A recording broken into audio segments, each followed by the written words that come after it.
Okay guys, so last episode, Brett taught us about live sound and what we needed for a gig. We learned about safety testing and tagging, and we also learned about safe power through three-phase power. Brett, what do we need to know next? Okay, well the next thing we've got to think about is where we're going to place the speakers for the PA, the front of house, and the monitor speakers for the band. So Brett, what's the difference between PA speakers and monitor speakers? Okay, well the main difference between the two is that the PA speakers are front of house speakers, so they're the speakers meant for the audience, and then we've got the monitor speakers, which are the ones on the stage facing the band. Those are the ones for the band to hear themselves. What other things do we need to take into consideration when placing the speakers? Okay, so we need to decide the best coverage for the venue and that kind of thing. So we need to figure out the size and the shape of the venue, where the stage is, where the audience is going to be, where they're going to be most concentrated. And for the monitor speakers, we need to know what kind of band it is. We need to know how many people are going to be on the stage. We need to know how many people are going to be at the front. If there's a drummer, keyboard players are usually off from the front a little bit, so we need to know where to put all the different monitor speakers so each member of the band can hear themselves. So Brett, what are the different types of speakers? Okay, for live sound, we've got many different types of speakers and configurations as well. So you've got your passive and active speakers. The difference being active is self-powered, so it's got the amplifier built into the speaker itself.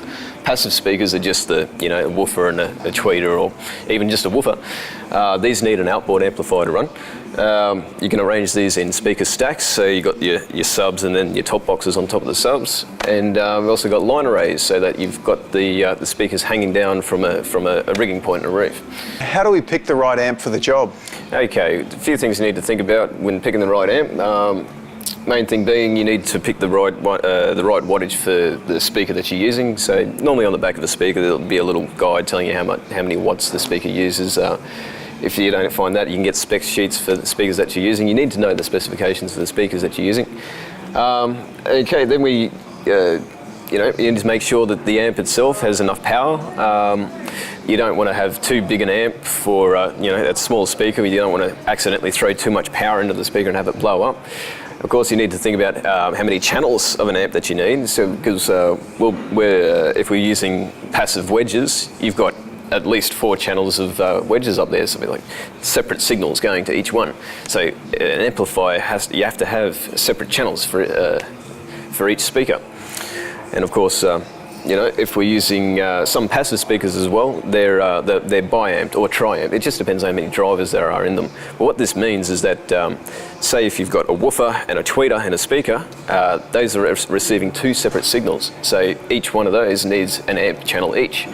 So there's a few things you need to think about when choosing the right amp for the job. Okay, fantastic. So you've got a lot of stuff going on there. Is there any danger of speakers falling on top of audience members or anything like that? Yeah, safety is always, you've got to keep safety in mind. We'll be setting up a speaker stack here, so we'll have top boxes on top of subs. We'll just use some ratchet straps, like trucking straps, to strap the speakers together. Once they're strapped together, the weight of the speakers themselves will be enough that it won't fall over or fall apart or anything like that. Fantastic. And you mentioned passive speakers. Now, passive speakers, as you said, need amps. Yep. How do we pick what sort of amp we use for what speaker? Okay, basically you need to know the specifications for the speaker that you're using. Sometimes it's even listed on the back of the speaker itself. Basically, you just want to match the wattage to the amplifier. So you want to have enough power in the amplifier to power the speaker effectively, but you don't want to at the same time have too much power and blow it up accidentally. So, okay. Yeah. Okay, Brett, so now we've got all the basics down. What's next? Okay, well, now we need to get this set up. All right, let's get it done. All right.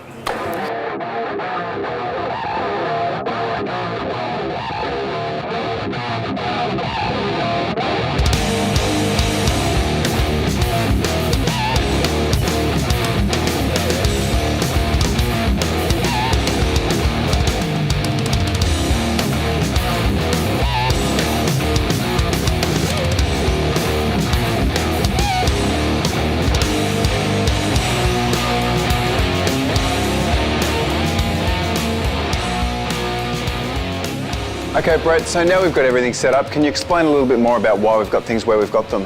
Okay, we've got everything here in position to, for the best possible way for the band and everything. Like we've got our front of house speakers set up the way they are there for the best coverage in the room. everything's sort of aimed to cover the big empty space on the floor where everyone's going to be. We've got the wedges down for the band where they're going to be, because for this indie rock band, the clues that we've got coming in, we know that there's going to be, it's just going to be a normal rock band kind of thing. So we've got, the singers at the front, a couple of guitarists and drummer at the back. So we don't need any extra wedges in the middle or anything like that. We've got our analog console set up on the side of stage, because that's where we do our monitor mixing from. We've got our front of house console up at the middle of the back of the room, because that's the most ideal. We want to hear both sets of speakers when we're mixing front of house. Yep. We've got our amps set up where they need to be near power, so they can get to the speakers easily. And yeah, I think that's about it. Okay, great. So we've got everything set up now, Brett. What are we doing next? Okay, next we've got to plug everything together. We've got to make sure the sound's coming out of everything. So we'll be setting up the stage. We'll be looking at the signal chain of things. So we'll be talking about how to get the source of the sound, say from a microphone instrument, through the system to the front of house, out through the speakers. Okay, fantastic. Well, we'll check that out next episode. Alrighty.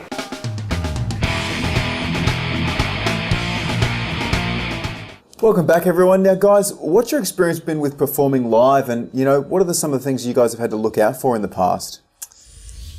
Gear not working. Gear not working. Leads not working. Falling over.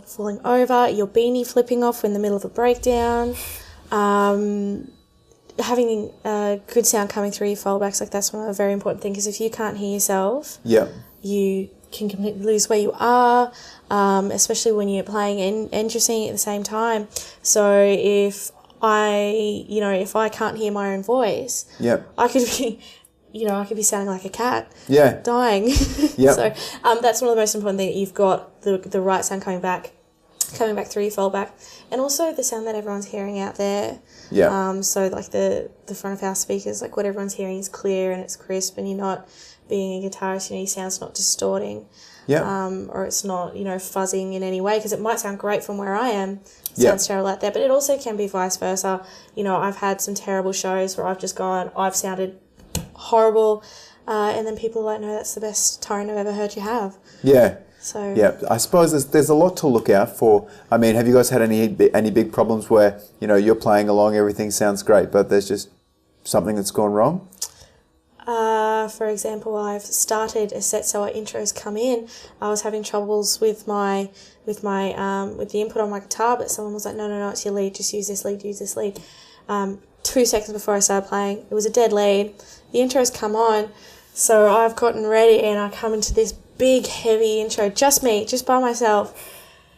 And, I've hit the volume on my pedal and nothing happened. Yeah. Absolutely no sound. The lead was completely dead. I stood there for about 30 seconds, frantically trying to figure out what was going wrong. Yeah. And it was a dodgy lead. Yeah, so I suppose it's one of those things where make sure, you do a line check or sound check Just first. don't borrow anyone's gear. Yeah, that's right. Especially after you've already sound checked. Yeah. So yeah, that was one of the funnier, but you just gotta laugh about it. Yeah, that's right. I mean, and I suppose you've got to work through those things, especially with a live show. Make sure no one, really picks up that you're struggling, and get it fixed as quickly as possible. Yeah. Big smiles, everyone. Yeah, definitely. Okay, guys, well, we'll see you after the break for a few tracks from the Ovaries live set.